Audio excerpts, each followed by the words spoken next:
Donc, quelques mots sur finalement l'historique des Pâques. Alors, c'est surtout des réflexions, parce que l'historique, vous l'avez dans des livres, donc c'est plus des réflexions personnelles sur l'histoire des Pâques. Donc, classiquement, on associe les Pâques aux techniques anciennes d'hydrothérapie et de balnéation thérapeutique. Elles ont été décrites au XVIIIe siècle par Pierre Pomme, à l'époque de Louis XVI, donc c'était le médecin consultant de Louis XVI. Il avait écrit un traité des affections vaporeuses des deux sexes en 1760. Donc, cet historique, entre guillemets, aqueuse, les fonds baptismaux, si je puis dire, des Pâques,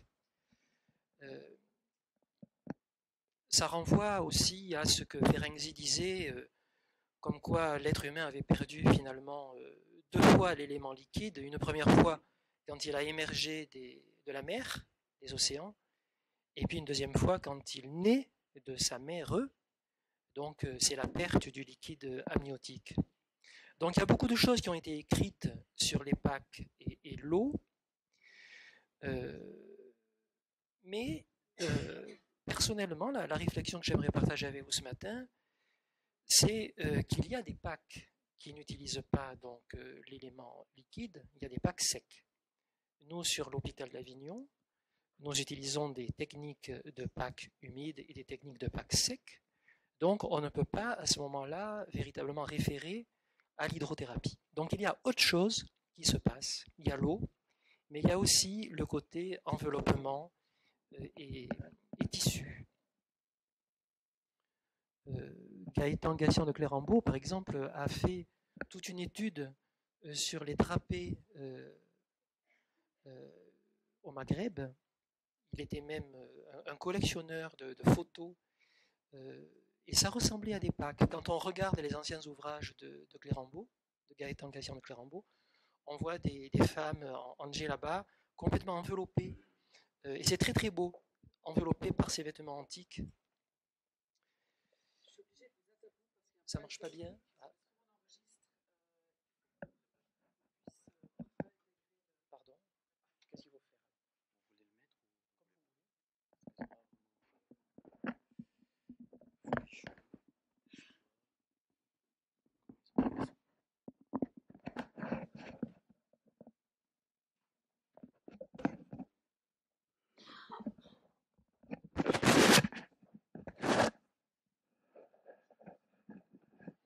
Voilà, c'est bien, ça passe? Vous entendez? Voilà. Merci. Voilà, donc je vous disais que si les Pâques secs fonctionnent, ont des résultats thérapeutiques, c'est qu'il y a nécessairement autre chose que l'élément hydrique. Voilà. Et Pierre Delon, donc, qui est professeur de psychiatrie à Lille,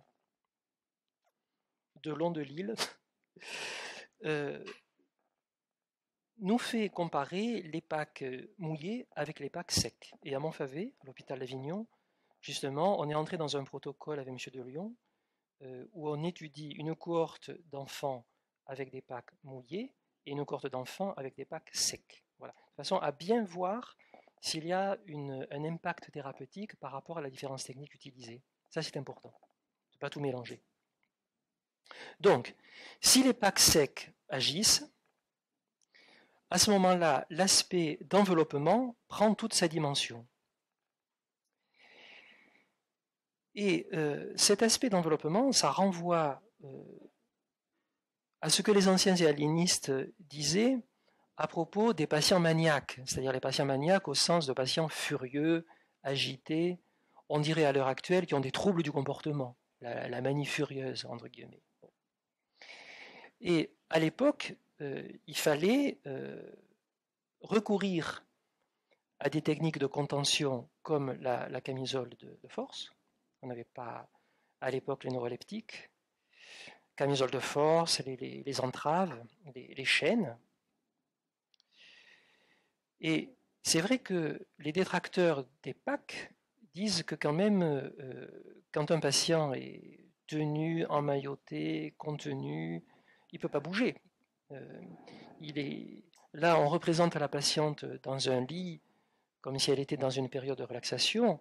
Nous, les packs tels qu'on les fait, vraiment, la personne ne peut pas bouger. Elle est comme dans une espèce de scaphandre, et on serre vraiment. Voilà. Et c'est je pense que c'est cette contention physique, c'est l'expérience d'être contenu physiquement qui permet le lâcher prise. Personnellement, c'est ce que je pense. Et tout à l'heure, monsieur disait que finalement la régression, ça faisait peur. Bon, c'est très vrai.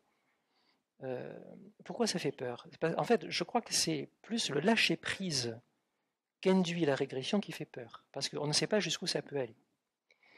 Et comme on est dans une société du contrôle, même de l'hyper-contrôle, lâcher prise, ça a quelque chose de dangereux, parce que lâcher prise, c'est s'abandonner à l'autre, régresser au sens de faire confiance à l'autre, et finalement aller vers une terra incognita, une terre inconnue. On ne sait pas jusqu'où le lâcher prise peut aller. Et c'est ça qui est très angoissant, parce que quelque part, à un moment donné, il y a une perte de contrôle de la personne, et ça fait peur aux soignants qui en face se disent, mais finalement, jusqu'où on peut aller dans la relation avec le patient. Sur Avignon, on a beaucoup insisté sur justement cette question du lâcher-prise et sur le fait que le thérapeute lui-même ait eu un pack didactique. C'est important que ceux qui se livrent à cette technique l'aient expérimenté. Voilà. Parce que justement, ça permet d'expérimenter la relation de confiance que l'on peut avoir avec des thérapeutes qui du coup sont des partenaires, sont des collègues de travail. Et ça crée des liens très très forts.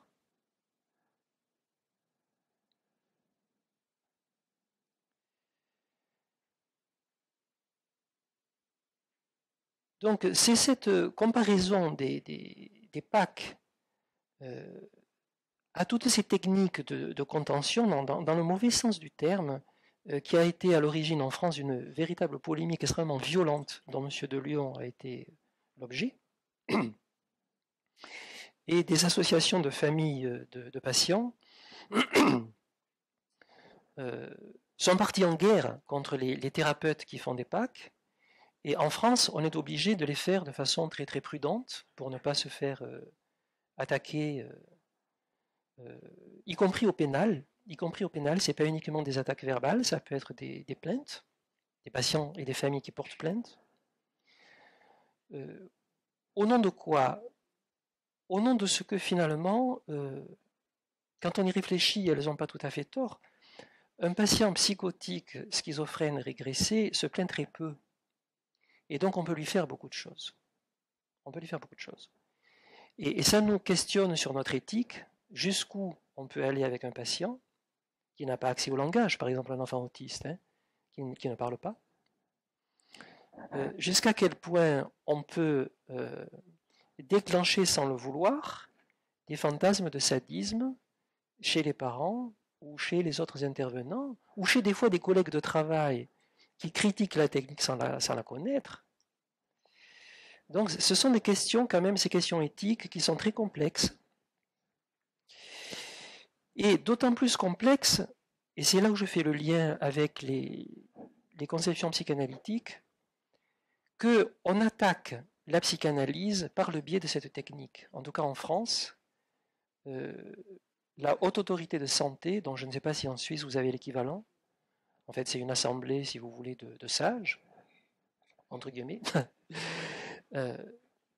qui ont dit, voilà, dans la mesure où le PAC et dans la mesure où la psychanalyse ne sont pas des techniques consensuelles, c'est-à-dire sont critiquables, il y a des gens pour, il y a des gens contre, au lieu de dire finalement c'est un riche débat, heureusement que c'est critiquable, ça permet justement d'échanger, de faire des hypothèses.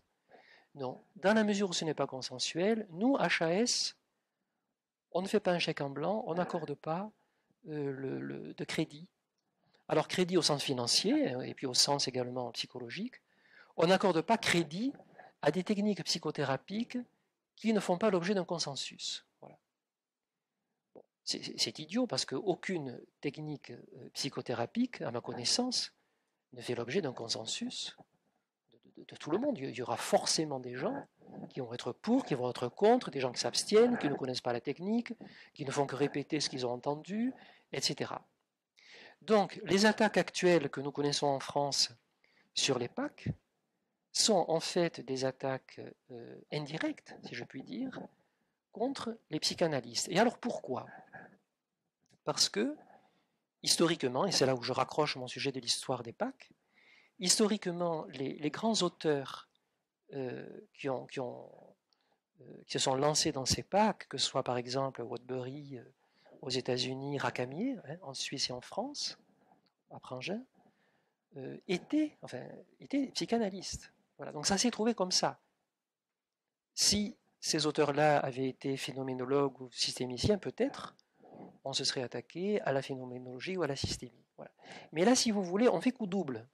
On s'attaque à la fois à une technique qu'on n'a pas vraiment pour l'instant protocolisée. Vous êtes, vous, à Nantes, en train de le faire. Nous, en France, à Avignon et à Lille, on est aussi en train de le faire. Mais le protocole n'est pas terminé, on n'a pas fini nos publications. Donc, on est dans une période de fragilité. Voilà. Et du coup, l'attaque, elle est d'autant plus pertinente que nous n'avons pas conclu nos protocoles. Quelqu'un comme le professeur Rouget, par exemple, dit, et il faut l'entendre, c'est une critique qu'il faut recueillir pour mieux l'intégrer. Elle dit que, au fond, on peut expliquer le PAC par d'autres théories que les théories psychanalytiques. Voilà. Alors, moi, personnellement, ce que j'en pense, c'est que, de mon point de vue, la théorie psychanalytique aide les soignants. Les soignants. Parce que si on dit que la théorie psychanalytique va aider les patients dans le soin au PAC, ça a l'air de dire que on utilise la psychanalyse pour les patients, donc on utilise une technique qui n'est pas consensuelle, donc on est en porte-à-faux par rapport à l'HAS, la Haute Autorité de Santé. Donc, moi, ce que je dis, moi et mes collègues, en équipe, collectivement, en tant que leur porte-parole, je dis que nous utilisons l'outil analytique pour nous, soignants, penser. Autrement dit, c'est notre outil à penser. Mais nous ne l'utilisons pas directement avec les patients, ce qui est une nuance très importante. On utilise la psychanalyse pour nous, soignants, faire des hypothèses et avancer, notamment en réunion, on parle entre nous, avec des concepts analytiques, mais on se garde bien de dire, pour l'instant, avec toutes ces polémiques en France, on se garde bien de dire qu'on utilise l'outil psychanalytique mis à profit pour les patients. D'accord? Vous voyez la différence.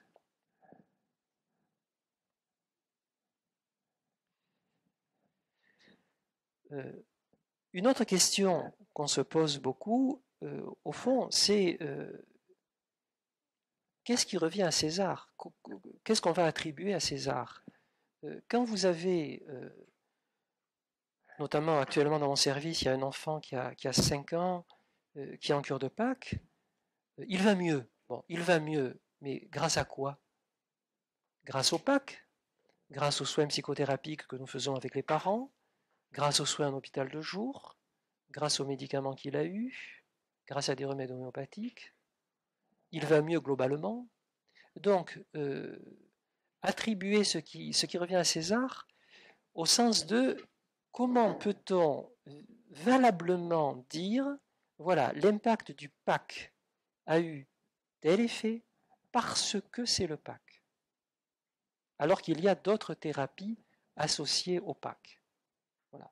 Donc on est en train de réfléchir à des protocoles où on arrête le PAC à un certain moment donné, on le reprend, on voit l'effet sur le court terme, sur le moyen terme, sur le long terme, mais c'est très compliqué l'évaluation comme ça d'une technique ou même d'une psychothérapie, dans la mesure où d'autres techniques sont également en cours.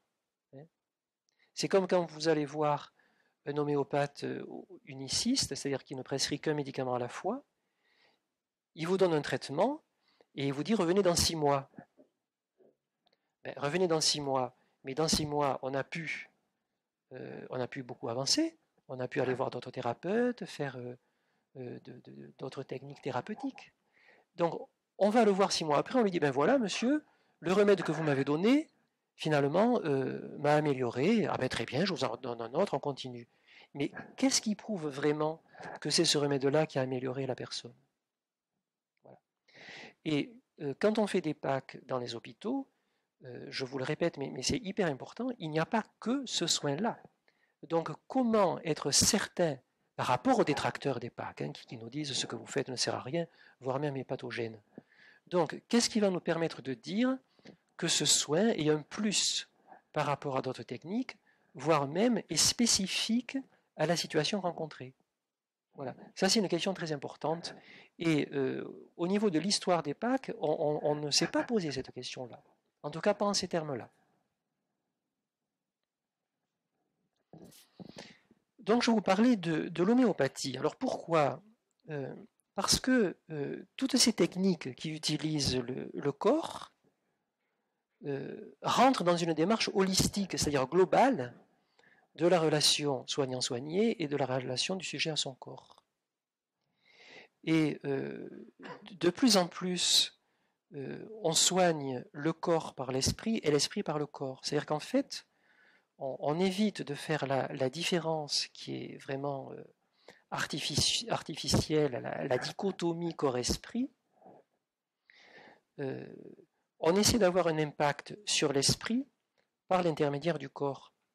En homéopathie, par exemple, lorsque vous avez un patient qui vient vous voir pour des maux, disons, de ventre, donc quelque chose de tout à fait banal, physique, vous allez choisir le médicament sur des critères psychiques. Est-ce qu'il est obsessionnel? Quel est son caractère? Etc. Et de même, quand vous êtes face à un schizophrène, vous allez l'interroger sur des critères physiques. Voilà. Donc lui, il va vous raconter un délire. Par exemple, je ne sais pas moi, j'avais vu une dame schizophrène à qui on avait fait des PAC, qui avait un délire de grandeur. Je suis une princesse, je suis une reine, etc. etc. Et on pouvait l'entendre à différents niveaux. On pouvait l'entendre au niveau de la psychiatrie classique, de Sérieux et Capgras, de Ballet, de Magnan, tous ces anciens hellénistes. Délire de grandeur, thématique de grandeur, est-ce que le délire est en secteur, quel est le thème, comment ça se passe, etc. On pouvait l'entendre à un autre niveau. Au fond, qu'est-ce qu'elle nous dit, cette dame? Elle nous dit, dans mon délire, je suis une princesse.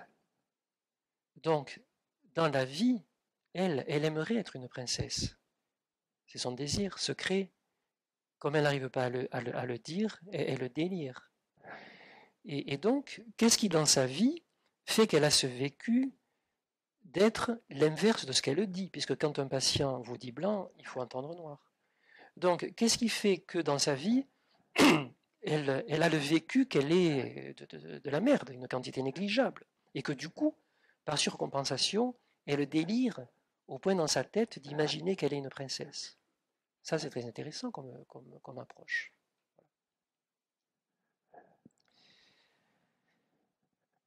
Donc, sans jeu de mots, il ne faut pas dissocier avec les schizophrènes et les psychotiques le corps de l'esprit. Voilà. Parce que déjà qu'ils sont eux-mêmes dissociés, si en plus nous, dans nos thérapies, nous dissocions le corps de l'esprit, nous faisons ce qu'on appelle une résonance, c'est-à-dire qu'on est en résonance sur le thème de la dissociation. On est aussi dissocié qu'eux, sauf que nous, on l'a intellectualisé, cette dissociation-là. Le patient la vit dans son corps, il est dissocié. Et il va dire, par exemple, moi j'ai des patients qui disent ma tête est séparée du corps. Voilà. J'ai eu plusieurs patients qui m'ont dit ça. Ma tête est séparée du corps. Et ils ont le vécu que la tête est séparée du corps. Mais si nous, on dit, ben, la tête est séparée du corps. Mais nous aussi en médecine, hein, le psychiatre, il ne soigne pas le reste du corps. Mais du coup, on renvoie une dissociation à quelqu'un qui déjà est dissocié. Donc c'est hyper important d'entendre à tous les niveaux la souffrance du patient à la fois au niveau psychique et au niveau somatique. Et les petits signes somatiques qu'il peut nous donner, la plupart du temps, vont être en résonance avec des signes psychiques. Par exemple, quelqu'un qui va... quel exemple on peut donner? Bon, hier j'avais donné l'exemple d'être vexé. Ben, prenons un autre exemple. Quelqu'un qui va dire... voilà. Ah oui, alors j'ai eu un cas comme ça, un cas magnifique, d'un petit garçon qui avait une dizaine d'années, à qui on a fait justement plusieurs séances de Pâques. C'était sur Antibes à ce moment-là. Et ce petit garçon avait un vécu complètement éclaté, morcelé. Donc moi j'entendais éclater au sens basique que j'avais appris à la fac, éclatement égale morcellement schizophrénique. Il est éclaté. Je vois la maman, et elle me dit, oh là là, dans la famille, c'est complètement éclaté, docteur. Alors elle me décrit, il y a le père d'un côté, la mère de l'autre, le père a trompé la femme, etc., etc. Il y a eu des histoires d'abus sexuels, des familles explosées, complètement éclatées. Et les thèmes explosés, éclatés, revenaient dans la bouche de la maman, dans la bouche de l'enfant. Bon. Et du père. Après, j'interroge l'enfant, quand il n'était pas trop en crise, et au bout d'un certain nombre de séances, je lui dis, voilà, tu sais, moi je m'intéresse beaucoup aux rêves, et j'aimerais vraiment, si tu es d'accord, que tu me racontes des rêves, tes rêves. Voilà. Alors au départ, niet. Et puis, bon, peu à peu, il a accepté de me raconter des rêves. Alors, premier rêve, alors ça m'a marqué, un rêve de loup-garou avec des dents énormes. Alors tout de suite, j'associe bêtement angoisse de castration, etc., etc. Et puis le loup-garou, boum. Je dis, c'est quoi, boum? Eh bien, le loup-garou, boum. Bon, ben, allez, vas-y. Le loup-garou, boum, il saute sur une bombe, sur une mine antipersonnelle, et puis il y a ces pattes là qui sont complètement coupées. Alors moi, de nouveau, angoisse de castration, coupée. Bon. Puis j'ai mis un moment avant de faire le lien, je l'avoue, entre le côté explosif, éclaté, bon, de la famille et ses rêves éclatés à lui, et sa dissociation, son éclatement. Et puis je lui dis, est-ce que tu peux me livrer, si tu es d'accord, d'autres rêves? Donc je l'encourage. Il me dit, ben oui, je suis sur un volcan, et puis alors le volcan, boum, il y a de la lave comme ça. Je lui dis, dessine-moi un volcan. Et alors il me dessine un volcan avec une éruption de lave enfin c'était beau ce qu'il faisait, mais c'était angoissant. Et puis je lui dis, est-ce que tu as d'autres rêves? Et il me raconte des rêves de guerre, de tanks, d'explosions. Et puis le plus beau rêve, c'était la bombe atomique. Donc il rêvait la fin du monde, la bombe atomique. Donc moi j'associais angoisse d'anéantissement, angoisse de mort, de destruction, de morcellement, d'éclatement, la bombe atomique qui éclate tout, qui explose tout. Et puis en faisant une pause dans mes entretiens, parce que souvent je vois les patients un petit moment, puis je m'arrête, voilà. Je vais boire un peu d'eau, je reviens, parler avec la secrétaire, puis je reviens. Voilà. Donc je fais mon espèce de pause qui me permet de prendre du recul et d'avoir du recul sur ce qui s'est passé dans la séance. Et alors là, je me dis, mais finalement, qu'est-ce qu'il m'a dit? Quel est le leitmotiv? Est-ce qu'il y a une résonance? Est-ce qu'il y a une petite musique de nuit qui se répète? Eh bien, le leitmotiv, oui, c'était l'explosion. Donc la famille éclatée, explosée, les rêves de bombes atomiques, l'explosion de la bombe antipersonnelle, etc., etc. Donc ce thème-là d'explosif, et la maîtresse disait, mais il a un comportement explosif, docteur, il faut faire quelque chose. Donc tout le monde, dans des contextes différents, utilisait ce même mot. Donc là, ce signifiant, quand même, il parle. Voilà. Donc là, j'ai donné comme remède homéopathique plutonium nitricum, qui est en fait l'explosion totale, la bombe atomique, Hiroshima. C'est le plutonium avec le côté nitrique, donc qui est extrêmement explosé. Et qu'est-ce qui s'est passé? Alors là, très intéressant, ça rejoint ce que disait M. de Coulon tout à l'heure, c'est que dans un premier temps, on a eu une aggravation des symptômes. Et tout à l'heure, vous disiez, il faut souvent passer par une régression qui aggrave. C'est-à-dire que dans un premier temps, le patient est aggravé pour après, comme s'il avait une espèce de renaissance et de mieux-être après, secondairement. Et c'est exactement ce qui s'est passé. C'est-à-dire que là, dans un premier temps, vraiment, cliniquement, l'état mental, l'état psychique, disons, s'est aggravé pendant quelques jours. Ça a été le prix à payer, si je puis dire. Et après, ça a été, mais alors, presque une résurrection. La maîtresse qui me dit, mais qu'est-ce que vous lui avez fait? J'ai rien fait de spécial. On a parlé, tout ça. Mais ça l'a complètement métamorphosé. Voilà. Et je crois que dans ce genre de thérapie, que ce soit les PAC ou d'autres psychothérapies voisines, on est souvent obligé de passer par une période d'aggravation avant l'amélioration. Et ça, c'est quelque chose que dans notre culture occidentale, je ne sais pas en Suisse, mais enfin en France, on a beaucoup de mal à intégrer, alors que les orientaux, eux, sont plus habitués à ça. Notamment quand on fait des techniques de shiatsu ou des techniques corporelles, souvent on fait un peu mal, voilà, on va appuyer dans le corps à des endroits où ça fait mal, on ne peut pas faire autrement. Mais c'est un mal pour un bien. En tout cas, c'est un mal momentané, hein, qui est éphémère, ça ne dure pas, pour un bien durable. Voilà. Donc, cette notion-là de régression et de quelque part faire, entre guillemets, du mal, donc d'où les reproches de sadisme, entre guillemets, hein, qui ne sont pas, je le répète, complètement injustifiés, il faut l'entendre. Bien, cette technique qui consiste, dans un premier temps, à aggraver, pour ensuite améliorer, ça doit être expliqué aux gens. Voilà. L'erreur, moi, que j'avais faite à Antibes, c'était de ne pas avoir prévenu, quelque part, la famille, qu'il pouvait y avoir une aggravation des symptômes, mais que ça n'allait pas durer. Voilà. Ça me paraît un des moteurs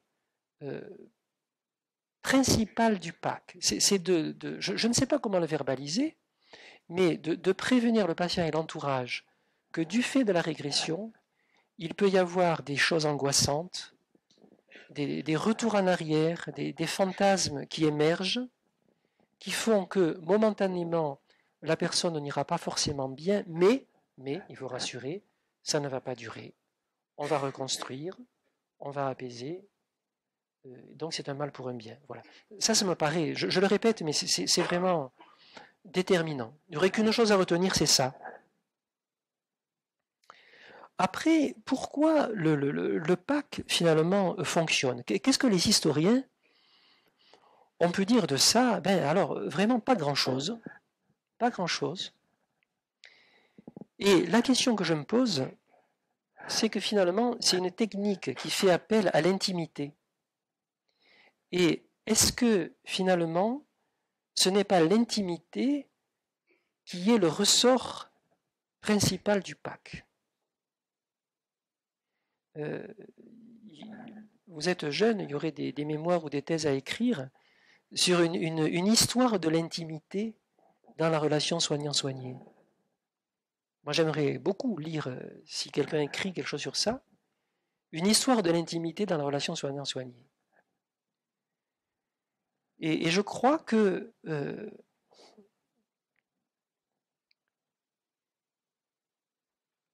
à condition d'avoir des garde-fous, entre guillemets, enfin, l'expression est peut-être malheureuse, mais enfin, d'avoir une éthique irréprochable, on peut aller très loin dans l'intimité psychique et même physique de la personne, parce qu'il y a quand même quelque part une mise à nu.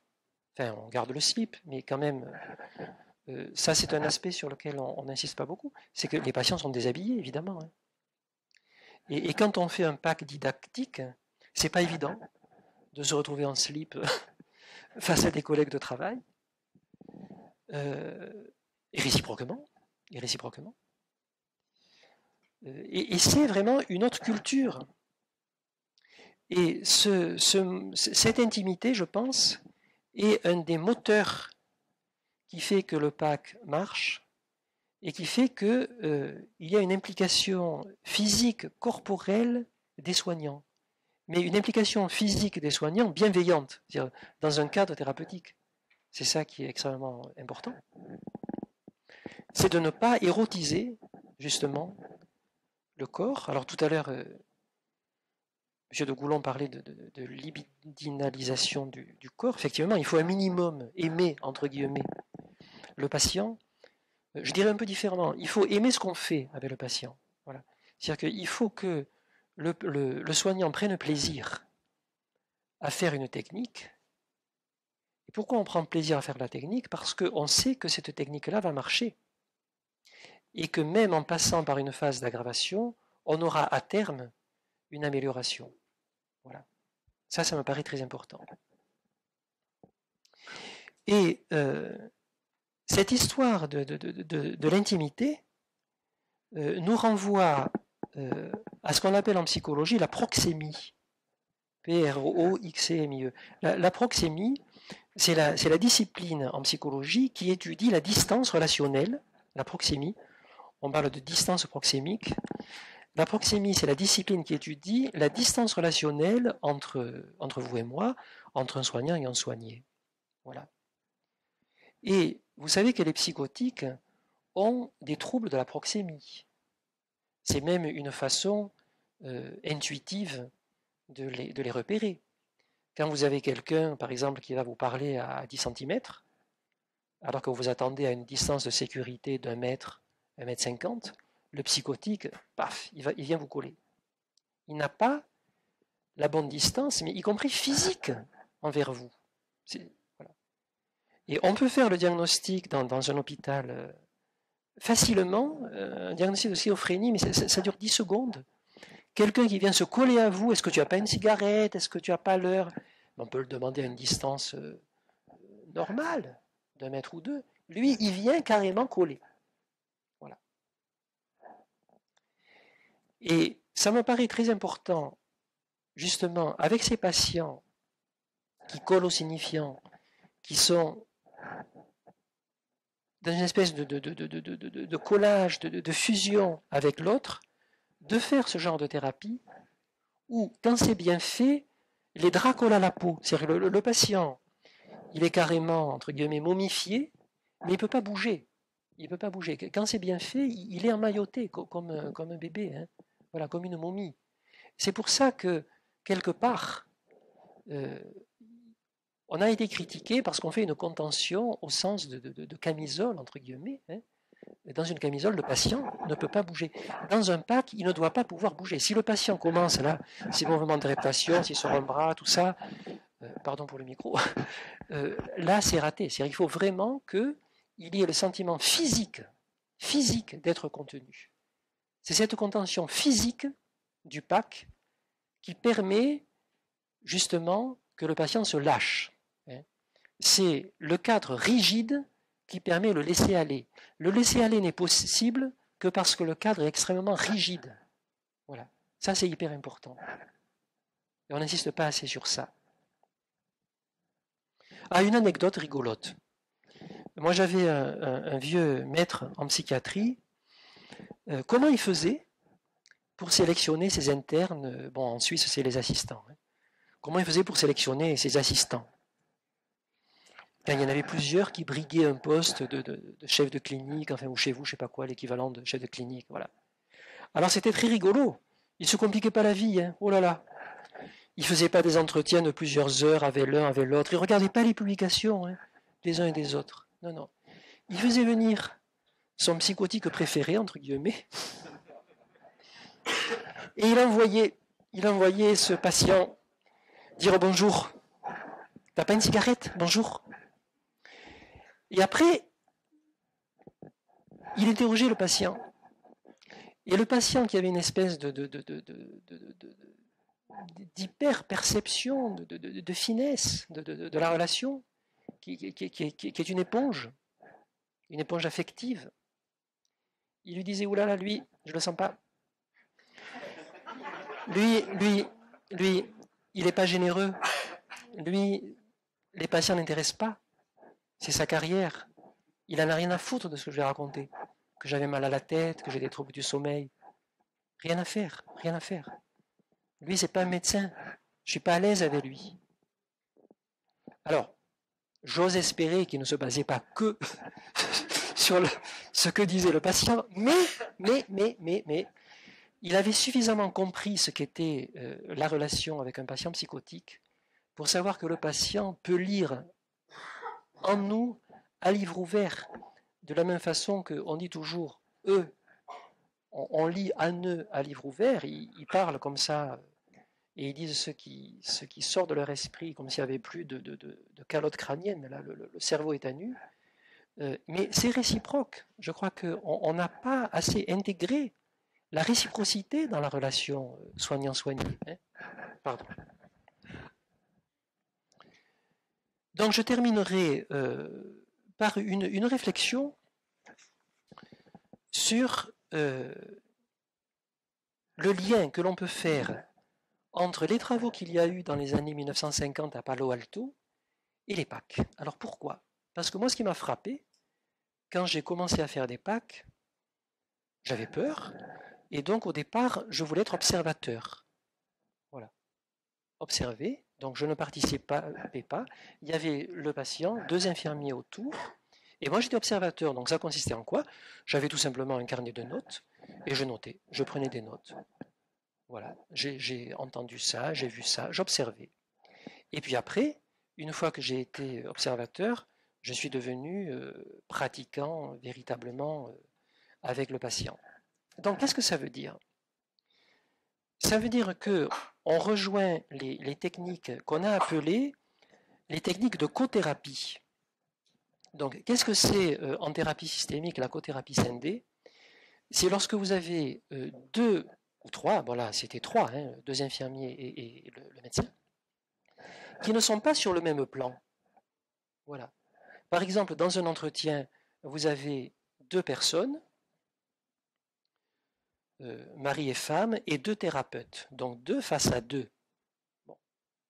C'est très maladroit, très maladroit, pour ne pas dire bête, que les 2 thérapeutes se mettent sur le même plan et parlent à bâton rompu avec le mari et la femme. Non.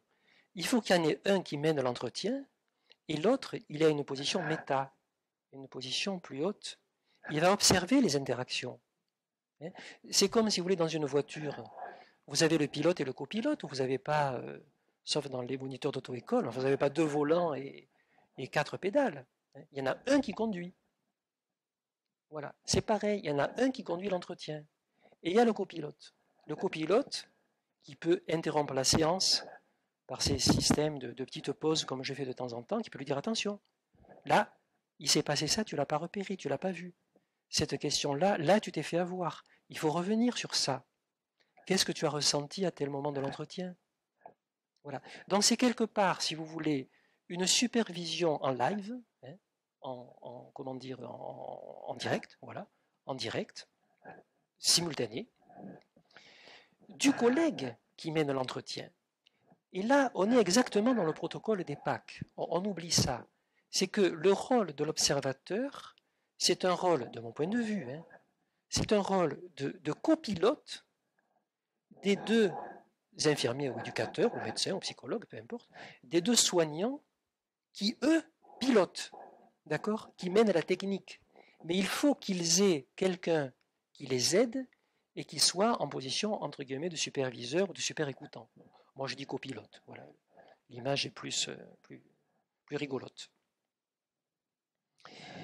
Et très peu, finalement, de techniques, quand on y réfléchit, très peu de techniques psychothérapeutiques bénéficient de ce système-là.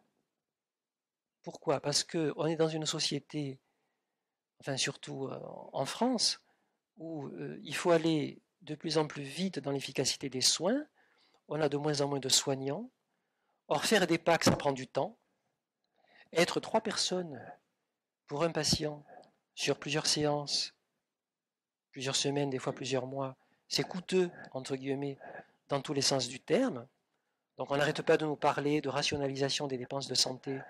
Eh bien là, on est dans une technique qui est chronophage, et qui demandent des implications, y compris affectives, personnelles, des soignants qui sont très, très fortes, sans le perdre de vue. Mais je crois, c'est là-dessus que je conclurai, c'est que quand même, quand on y met le paquet, si je puis dire, quand on met le paquet sur ces packs, le patient va mieux, mais pourquoi il va mieux? À la fois du fait de la technique, de tout ce qu'on a dit, mais du fait, je suis persuadé qu'il ressent l'implication et qu'il ressent la volonté thérapeutique des thérapeutes. Voilà. Et lorsque un patient ressent le désir de soigner, la volonté thérapeutique, l'énergie qu'on y met, je suis sûr que même si on ratait quelque part la technique, quand même il y aurait des effets. Alors, si en plus on fait une bonne technique avec un patient emmailloté, qu'on respecte le protocole, que tout soit parfait, tant mieux. Bon, on a tout, mais ces patients psychotiques sont extrêmement sensibles, à l'énergie que l'on met à les aider. Voilà. Ils le ressentent. Ils le ressentent, un peu comme un enfant.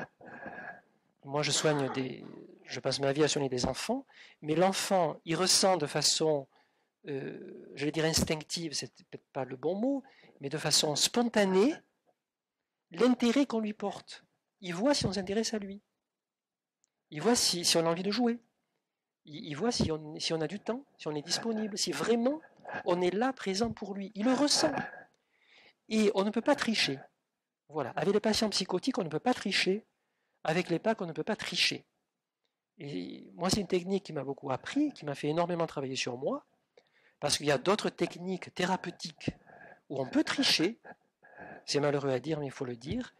Mais avec les PAC, le patient se met à nu, on se met nous aussi à nu dans le transfert et le contre-transfert. Voilà. C'est vraiment, de mon point de vue, le paradigme, si vous voulez, de la thérapie authentique.